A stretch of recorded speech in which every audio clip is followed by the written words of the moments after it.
उनकी इकॉनमी जो है दुनिया की 5th लार्जेस्ट इकॉनमी है और पाकिस्तान को पूरी दुनिया में भिखारिस्तान के नाम से मकबूलियत मिली है। ये पाकिस्तान में अनफॉर्चुनेटली पता है क्या है, वो जैसे कोई बंदा अगर जूती आगे रखे नमाज पढ़ता है ना तो नमाज नहीं होती, तो लेकिन जूती पीछे रखेंगे जूती चली जाएगी। क्या लगता है कि पाकिस्तान का फ्यूचर क्या है? पाकिस्तान का फ्यूचर मैं वो कॉर्नर पे देख रहा हूँ। अब ये आज तक कोई बंदा बता नहीं सका कि वो बता नहीं सका भाई क्या जूती आगे रख के पड़े या पीछे रख के पड़े। इंडिया चंद्रयान जब इंडिया का फेल हुआ हम लोग उस पर जो है अपनी दादें वसूल करते रहे कि इंडिया का जो मिशन था वो नाकाम हो गया। हम लोग उस पर खुश होते रहे, हमें ये नहीं पता था कि 2 साल बाद वो कामयाब हो जाएंगे और हम लोग वहीं के वहीं पड़ रहे हैं। ना मैं यूएस जाना पसंद करूँगी, ना मैं ऑस्ट्रेलिया, ना मैं अमेरिका, कहीं पर भी जाना मैं पसंद ना करूँ। अगर मैंने रहना ही है तो मैं फिर इंडिया में ही शिफ्ट होना पसंद करूँगी, क्योंकि यहाँ हमें जो नहीं मिल रहा वो हमें इंडिया में मिलेगा। दोस्तों, पाकिस्तान ने मौलानाओं को पाल पाल कर ना इस्लाम तो वहाँ पे जितने भी लोग रहते हैं उनके दिलो दिमाग में घुसेड़ दिया है, लेकिन इंसानियत निकाल दी है। वहाँ पे इंसानियत मर चुकी है। वहाँ पे किसी भी इंसान ने, औरत ने, यहाँ तक कि वहाँ के जानवरों में मेरे को लगता है कोई इंसानियत नहीं बची होगी। इतने जाहिल लोग हैं वहाँ पे कि जब मौका मिलता है, जिसका दाव लगता है वो दूसरे की पीठ में छुरा घूम देता है। अब इनको ये आदत पड़ चुकी है और इस आदत की वजह से इन्होंने अपना मुल्क बर्बाद कर दिया। दोस्तों, कमेंट्स करके बताइएगा वीडियो कैसी लगी और चैनल को लाइक और सब्सक्राइब जरूर कर लीजिएगा। Thank you very much. Pakistan की इकोनॉमी के बारे में क्या कहेंगे? मुल्क कैसा चल रहा है? मुल्क का तो सत्यानाश कर दिया इन्होंने। ये जो जर्नल्स हैं इन्होंने पकड़ के मुल्क को डबो दिया है। ये तो बल्कि इन्होंने ऐसा काम किया है कि जिससे जो गरीब आदमी है ना वो इस हद तक डाउन चला गया है कि उसको ये नहीं पता चलता कि मैं अपनी ज़िंदगी कैसे गुजारूंगा। ये देखें, शादियों पे पैसे लूटने वालों ने कैसा जुगाड़ लगाया है। मज़ा आया यार, ये लोग जो है ना इनकी अकल घास खाने चली गई है। इनको अकल है ही नहीं। इनको अपने मुल्क से मोहब्बत नहीं है। जब मुल्क से मोहब्बत नहीं होगी तो फिर ऐसा ही होगा, फिर मुश्किलात जो हैं वो आपकी बढ़ेंगी। ये मुल्क को तरक्की की तरफ ले जाने की बजाय वो नीचे फेंक रहे हैं। ये तो ऐसे लगता है मुझे कि ये कोई दुश्मनी लेने आए हैं इस अवाम से जिन्होंने इनको निकाल बाहर किया था। अब वो उनसे जो है ना अपना बदला ले रहे हैं कि पाकिस्तान बना, इंडिया आज़ाद हुआ, ठीक है।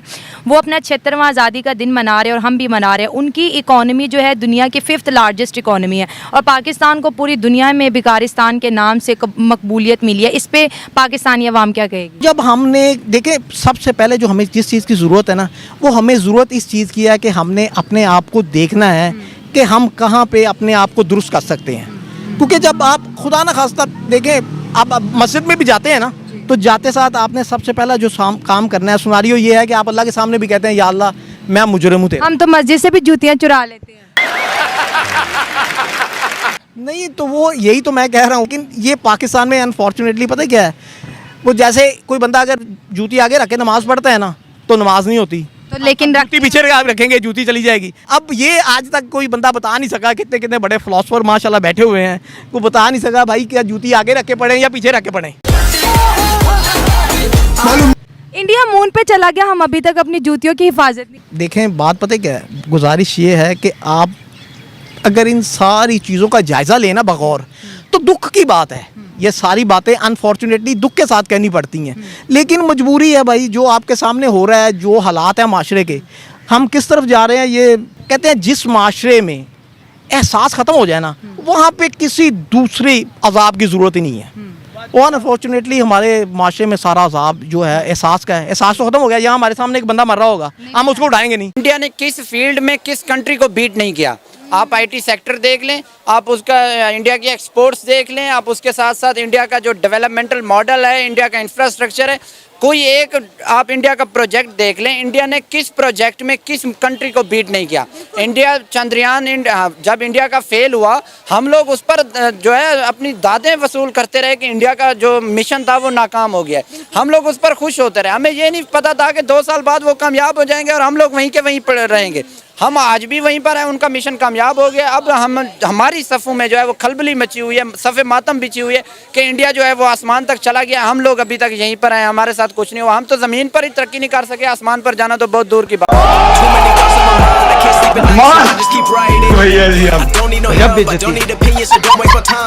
आपको क्या लगता है कि पाकिस्तान का फ्यूचर क्या है?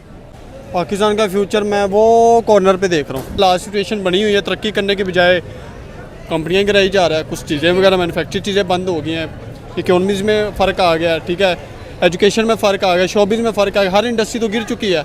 अब उसका फ्यूचर हमने क्या देखना है? मुझे ये बताएं कि क्या कहेंगे आपके, अगर रेजिडेंसी के लिए आपने कहीं पर जाना हो तो कौन सा कंट्री जो है वो आप चूज? ना मैं यूएस जाना पसंद करूँगी, ना मैं ऑस्ट्रेलिया, ना मैं अमेरिका, कहीं पर भी जाना मैं पसंद ना करूँ। अगर मैंने रहना ही है तो मैं फिर इंडिया में ही शिफ्ट होना पसंद करूँगी, क्योंकि यहाँ हमें जो नहीं मिल रहा वो हमें इंडिया में मिलेगा। क्यों हिला डाला? बहुत सहूलियात और हर एक चीज़ बेनिफिट के साथ, तो मैं इंडिया को अलॉट करती हूँ। यहाँ तो कोई आना ही पसंद नहीं कर रहा, ना इंटरनेशनली ना इन्वेस्टर आना पसंद करे, तो कैसे कामयाबी हो? भारत का नाम सुनते ही आपके जहन में पहला क्या ख्याल आता है? भारत का नाम सुनते हैं तो हमारे जहन में ये ख्याल आता है क्या भारत से हम मुसलमान का इंतकाम ले और इंशाअल्लाह भारत के साथ मुकाबला करें। हम किस फील्ड में? जंग में, आईटी में मुकाबला करें, एजुकेशन में करें, हेल्थ में करें। आप मारने मरवाने पे तुले हुए हैं। भाई ये बात ही मारने कूटने वाली है, ऐसे तो आवाज़ नहीं आते। हमारे मुसलमानों भाइयों को तबाह कर दिया उन्हें मार कर। फिर तो हम बुज़दिल हो गए। अच्छा, इंडिया ने चंद्रयान 3 बनाया है जो 615 करोड़ डॉलर लगाकर चांद पर भेजा है। आपको क्या लगता है कि ये उनका फैसला दुरुस्त था या ये पैसा उनका ज़ाया चला गया? ये ज़ाया चला गया, ज़ाया चला गया। क्यों? इसलिए ज़ाया चला गया कि वो कोई कर नहीं सकता है, वो कुछ नहीं कर सकते, कोई भी नहीं कर सकते हैं। वो चांद पे कदम रखने वाला चौथा मुल्क होगा अगर ये लैंड कर गया तो। ये सब अल्लाह के हुक्म से होता है, अल्लाह के हुक्म से होता है। अगर अल्लाह का हुक्म न हो ना, जिसका साथ अल्लाह न दे तो कुछ भी नहीं कर सकता। क्या सिर्फ अल्लाह मुसलमानों का है, काफिरों का नहीं है? उसने पैदा नहीं किया उनको? अल्लाह ने काफिरों को भी पैदा किया है, मुसलमानों को भी पैदा किया है। रोजी अल्लाह पाक उनको भी देता है, हमको भी देता है। काफिरों को हमारे से अच्छी देता है, क्योंकि हमारे में मुनाफिकत है, उनमें नहीं है। ये बात असल आपने अब की है। हाँ जी, हमारे में मुनाफिकत है, हम भाई भाई के दुश्मन है। 14 अगस्त तक पाकिस्तान के तराने के बजाय इंडिया के गाने लगे होते हैं, हम क्यों सुनते हैं अगर वो हमारा दुश्मन है तो? और बस यही कहना चाहूँगा आपके सामने, या फ्रूट्स वो महंगे हुए पड़े हैं। अभी देखो टमाटरों की सेल 30 रुपये किलो लगी हुई है। एक हफ्ता ईद पे रह गया ना, टमाटर 200 रुपये किलो हो जाने हैं। रोटी की समझ नहीं आ रही, जो रोटी 6 रुपये की मिलती थी, जो हमारी जो रोटी है वो एक सादा रोटी 6 रुपये की मिलती थी, वो 25 रुपये की हो गई है। 10 रुपये वाला नान लोग शादी हाल पे एक बंदा 2, 3, 4 नान खा जाता था। अब बंदा शर्मिंदा होकर 2 नान बड़ी मुश्किल से खाता। भाई नान तो 35 रुपये का है। तो आपके सामने ये है हमारा, भाई रोटी महंगी होगी, नान महंगा हो गया। नान के लिए आटा महंगा है, आटा के लिए गंदम महंगी है, गंदम के लिए वो जो बीज लगाते हैं वो महंगे हुए पड़े हैं, फसल को लगाना महंगा हुआ पड़ा है। तो आपके सामने हम क्या कह सकते हैं? 25 की रोटी 35 का नान, ये हमारा है पाकिस्तान। दोस्तों, इन जहरीले बुड्ढों ने हिंदुस्तान के खिलाफ ना बहुत जहर उगला है और ये उगलते रहते हैं अभी भी। लेकिन अब इनकी दाल इतनी गलती नहीं है, क्योंकि वहाँ की जो जनता है उनके हाथ में सोशल मीडिया नाम की कोई चीज़ आ चुकी है, जिसकी वजह से वहाँ के काफ़ी लोग जो है ना वो समझ चुके हैं कि इनको बेवकूफ़ बनाया जा रहा है। हालांकि नफरत वो हिंदुस्तानियों से बहुत करते हैं, हिंदुओं से नफरत बहुत करते हैं, लेकिन उनको अपनी गवर्नमेंट की सच्चाई का जरूर पता लग गया है। इस वजह से ना अब इनकी इतनी दाल गलती नहीं है जो ये पहले चलाया करते थे। जरा जरा सी बात के ऊपर इंडिया के ऊपर इल्ज़ाम लगाते थे, जो अब वो हो नहीं रहा, इसलिए ज़्यादा परेशान है। दोस्तों, वीडियो कैसी लगी कमेंट्स करके जरूर बताइएगा। चैनल को लाइक और सब्सक्राइब भी कर लीजिएगा। Thank you very much.